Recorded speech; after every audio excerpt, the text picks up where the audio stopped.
Capítulo 10. O proscrito. O sol se punha.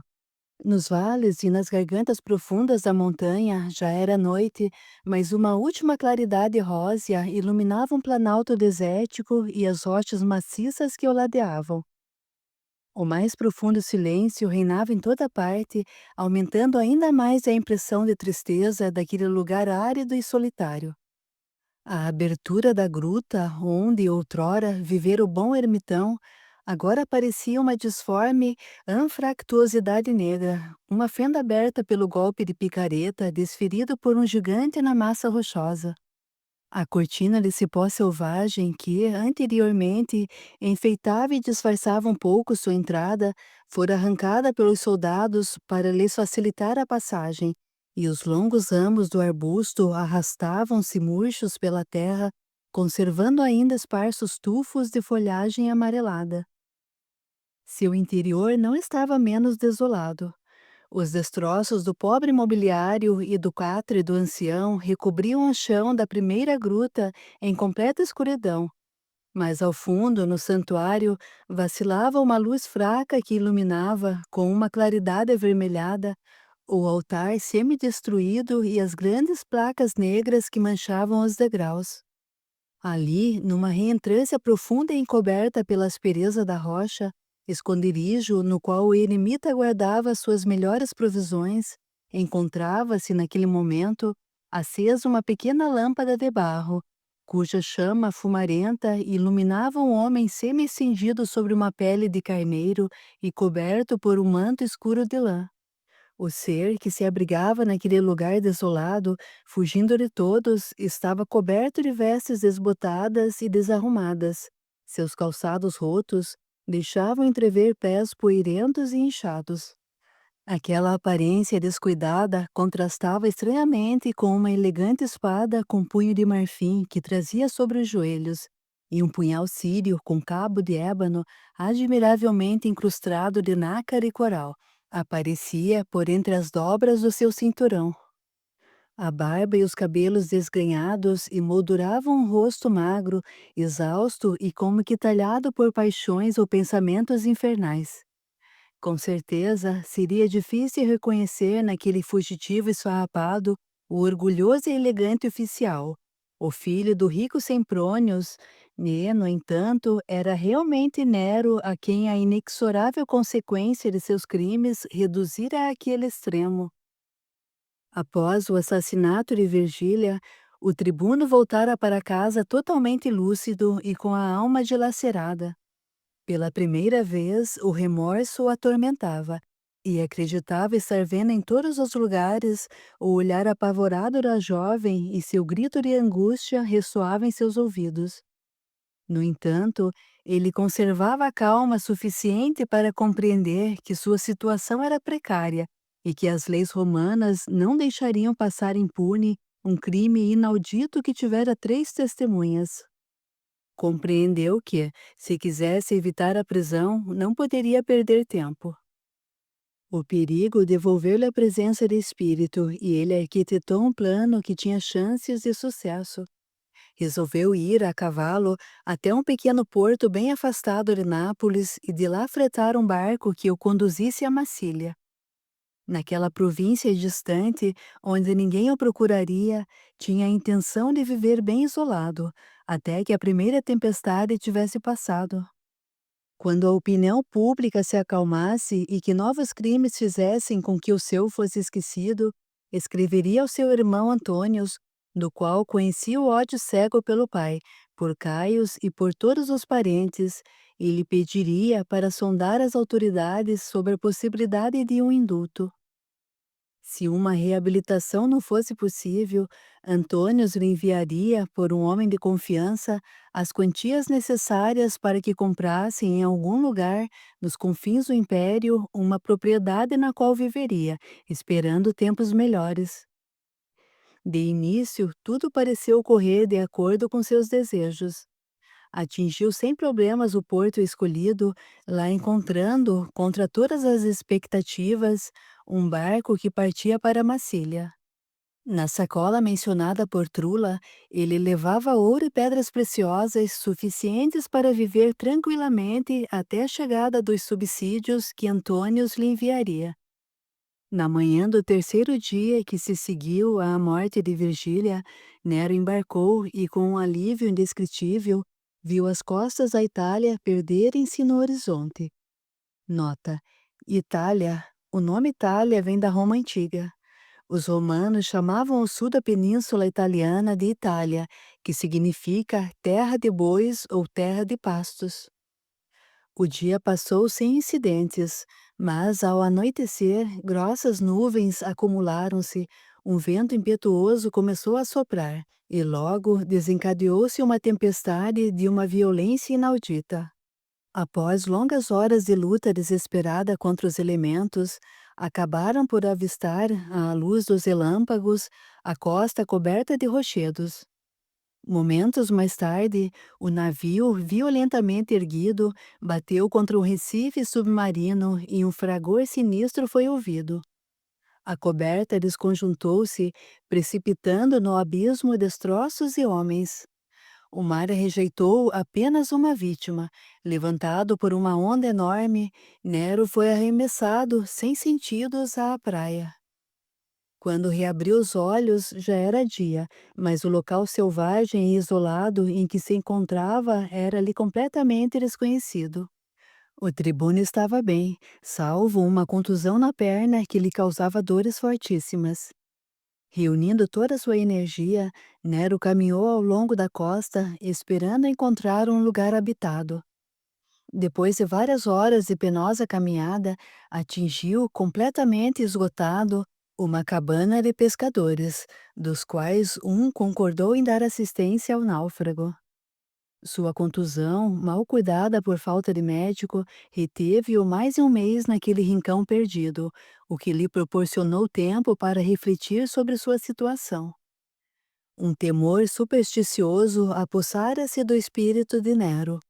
Uma estranha fatalidade o havia arremessado àquele canto da Itália, país do qual pretendia fugir. De toda a tripulação, apenas ele fora salvo, mas despojado de tudo. O mar tragara o ouro e as pedras preciosas, restando-lhe apenas uma bolsa que continha algumas moedas de ouro e joias de pouco valor.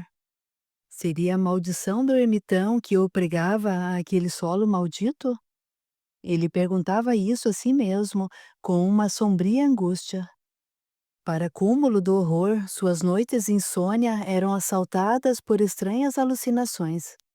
Sentindo-se restabelecido, Nero resolveu ganhar, sem mais tardar, a Alta Itália onde morava seu irmão. Pagou os pescadores pela hospitalidade e mandou que um deles comprasse, na cidade mais próxima, algumas roupas indispensáveis. Voltando com os objetos solicitados, o homem contou que na cidade não se falava de outra coisa que não fosse a enorme recompensa oferecida a quem denunciasse ou entregasse à justiça um oficial de família patrícia que assassinara a cunhada e cujo retrato falado estava publicado em toda a parte. Ao ouvir isso, Nero sentiu o coração apertar como se estivesse em um estojo. Mas nenhuma suspeita daqueles homens simples e primitivos recaiu sobre ele, pois consideravam-no um náufrago, tinham recolhido, de acordo com suas instruções, alguns destroços do navio e enterrado 2 corpos lançados pelo mar. Assim, deixaram-no partir, desejando-lhe boa viagem. Nero pôs-se a caminho com as maiores precauções, mas logo compreendeu que chegar até Antônios era uma coisa difícil, pois, com o instinto do ódio, Metela pressentira que o assassino procuraria refúgio com aquele aliado natural e lançara grupos de perseguidores pelas estradas que conduziam a Ravenna, em cujos arredores vivia Antônios. Nota: Ravenna, importante cidade à época dos romanos que fizeram de Classes, seu porto, a estação para sua frota no mar Adriático Norte.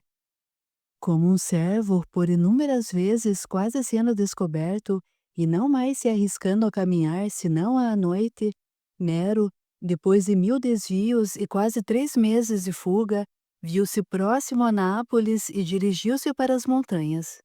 Extenuado, sem ter mais nada, entre parênteses, quando vendeu seu último anel, ele quase foi preso.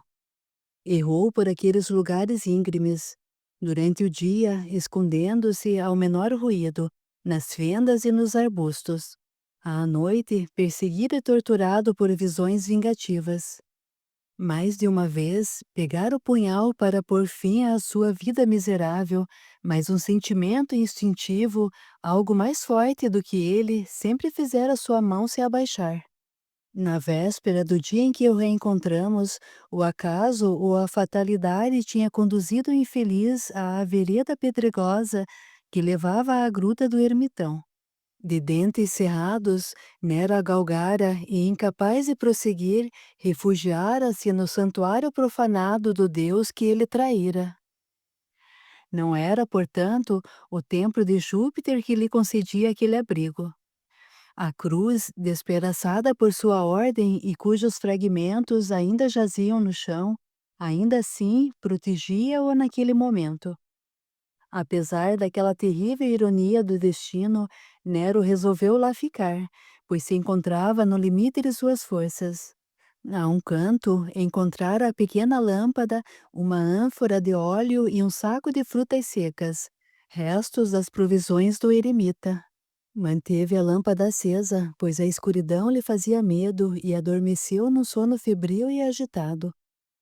Um pouco reconfortado fisicamente, ele passou o dia deitado ao lado da lâmpada, absorto nos seus dolorosos pensamentos. Diante de seu olhar espiritual desenrolava-se o passado irreparável.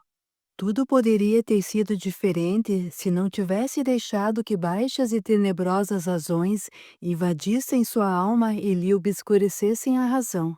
E o que lhe dera aquele ódio finalmente saciado? Que demônio perverso e zombeteiro o havia inspirado e empurrado passo a passo para o abismo e feito do homem tão bem dotado para ser feliz, um miserável renegado, um fugitivo sem pão, banido da sociedade, perseguido como um animal feroz, cujo único abrigo era o refúgio do ancião que ele traíra e cuja agonia ele perturbara com o assassinato odioso do seu próprio irmão? Não seria o sangue da vítima que molhava, pois, suas mãos? Seu olhar perturbado e desconfiado deslizou pelo altar semi-mergulhado na sombra. Não era o rosto pálido de Caius Lucílius que ali surgia sobre os degraus? Não, era a balaustrada de mármore de um terraço, e aquela mulher esbelta, de pé a alguns passos dele, era Virgília, cujo olhar fixo parecia cravado no seu. Sim, era ela. Sua túnica branca o roçava, ele abraçava a sua cintura delicada e flexível. As massas douradas dos seus cabelos soltos acariciavam seu rosto. E agora ele a erguia por cima da água, cujo frescor o alcançava. Um olhar tomado por indizível angústia mergulhava no seu. Um grito lúgubre vibrava em seu ouvido e aquele corpo jovem e palpitante lhe escapava e rolava no abismo.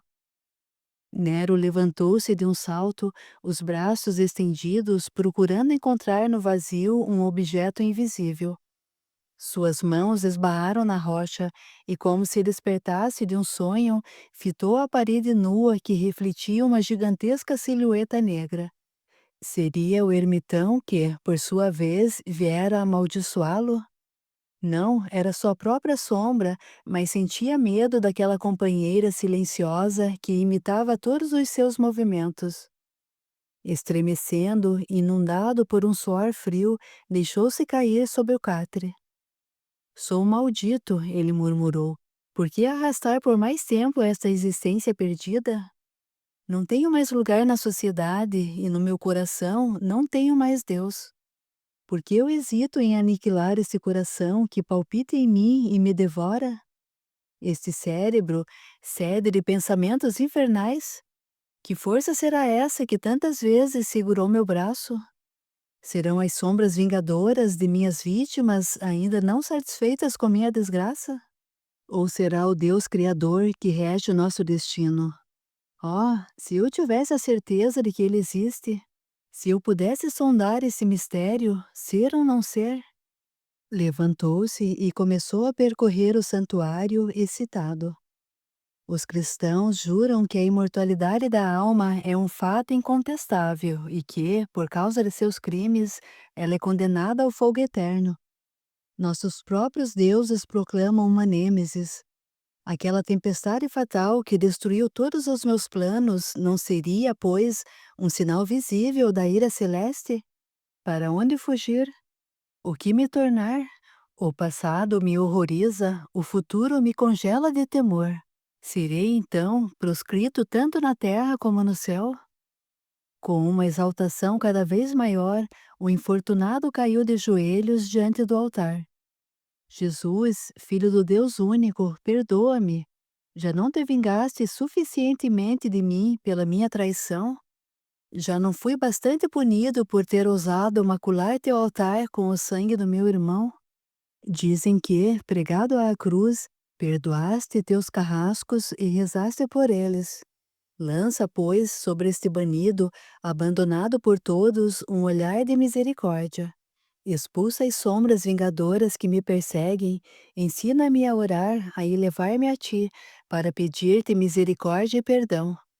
Se tu existes, dá-me uma prova de que minha alma é uma chama divina dirigida por ti e que ouviste a minha súplica.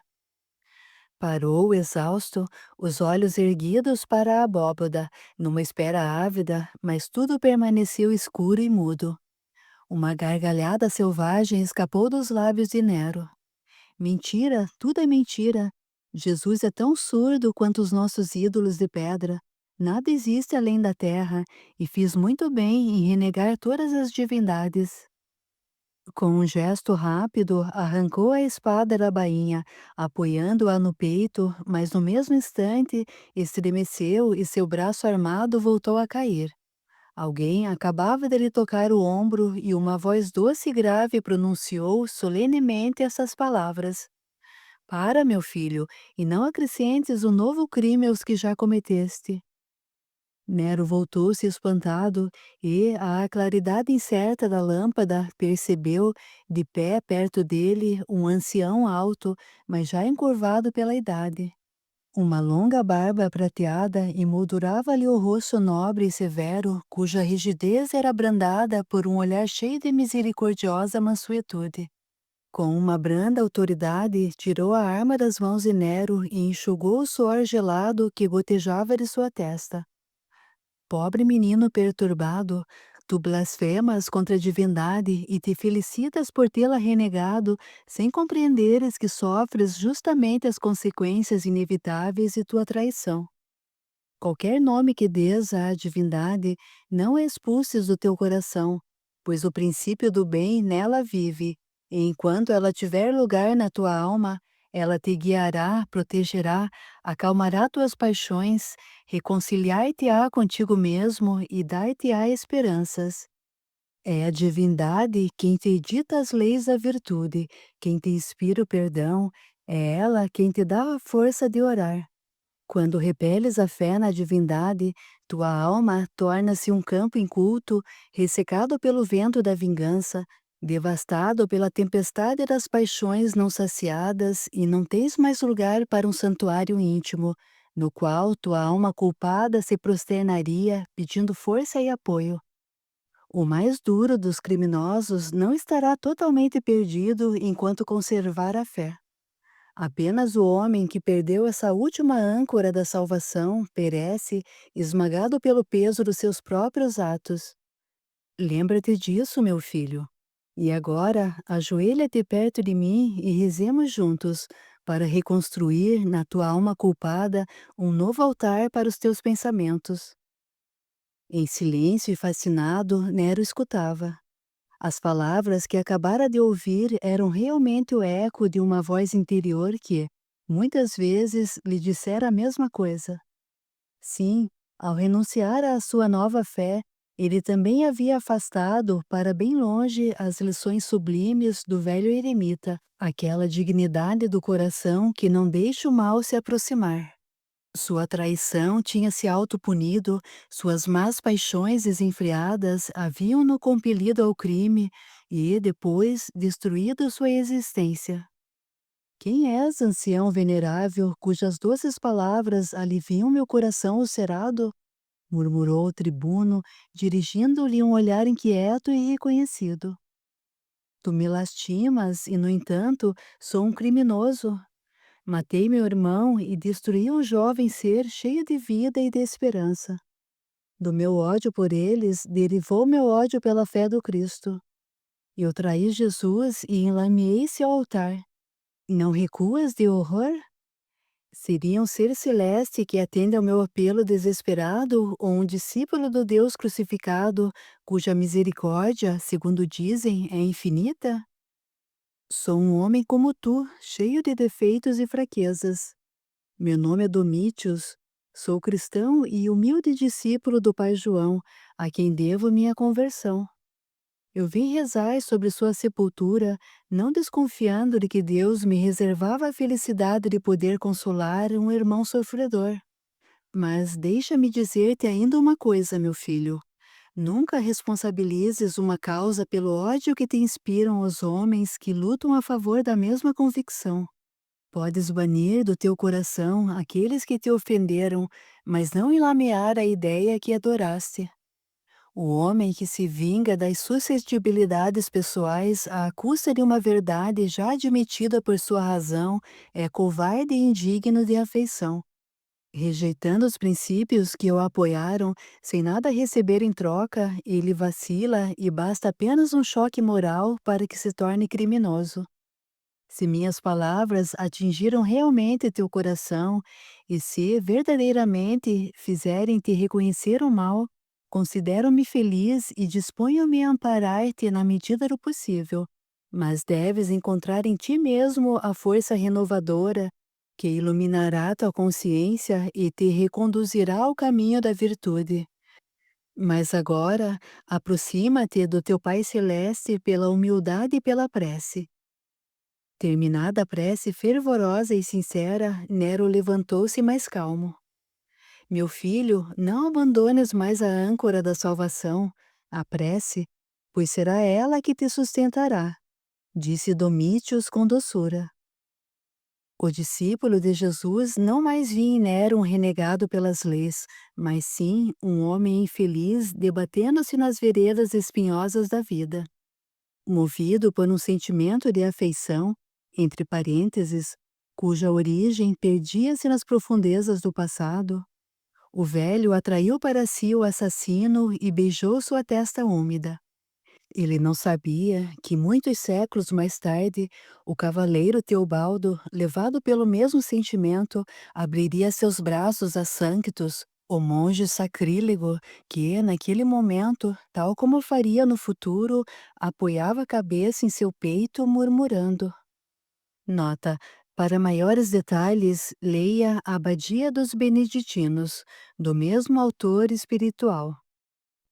Deus me julgará, mas tu, pai, não me condenes. Agora, meu filho, sentemo-nos e conversemos.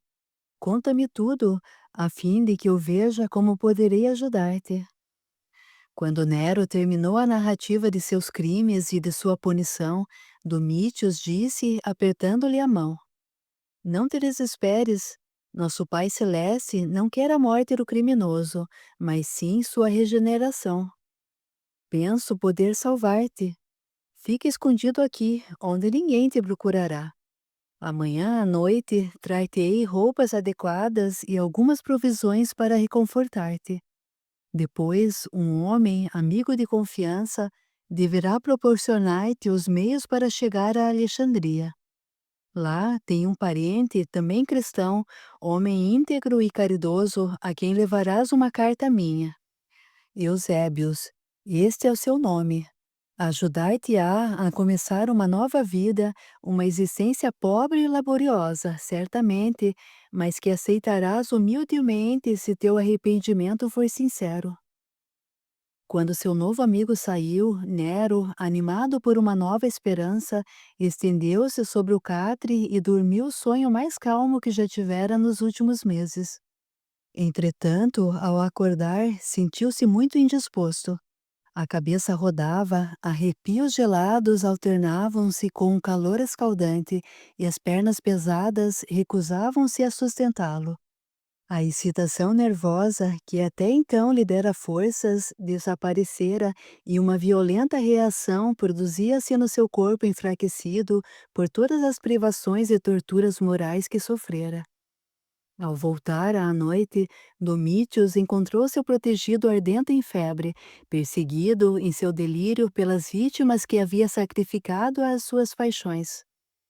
Profundamente aflito, o ancião postou-se à cabeceira do pobre rapaz que, privado do luxo e do conforto aos quais estava habituado, afastado de todos os parentes, agonizava em um miserável catre. Logo compreendeu que as esperanças de cura eram vãs. Entretanto, como que esgotada pela sua própria violência, a doença parecia querer deixar à sua vítima um último momento de descanso. Extenuado, agonizante, Nero reabriu os olhos totalmente lúcido. Pai Domítios, murmurou debilmente, dize-me, estou irrevogavelmente condenado e expulso do reino de Deus? Fiz tanto mal, e meu arrependimento só chegou na hora da minha morte. Meu filho, respondeu solenemente o ancião, se uma árvore não dá mais frutos, o bom jardineiro corta seus galhos mortos e a transplanta para um terreno mais favorável ao seu crescimento. Da mesma forma, nosso Divino Salvador dá à alma culpada, mas arrependida, uma nova posição, uma nova vida na qual ela poderá deixar amadurecer em si os frutos da virtude. Possa a misericórdia do bom jardineiro transportar-me assim, balbuciou o moribundo, já enrijecido pelo frio da morte. Alguns estremecimentos ainda agitaram-lhe o corpo abandonado pelo princípio vital, e depois, seus traços contraídos distenderam-se, assumindo aquela indefinível expressão de misteriosa superioridade que os vivos só contemplam com temor. Quinéio Simprônios Nero terminara sua experiência terrena. Domítios fechou-lhe os olhos, cruzou-lhe piedosamente as mãos sobre o peito gelado e depois, ajoelhando-se, orou fervorosamente por aquela alma perturbada e sofredora que iria comparecer perante o juiz.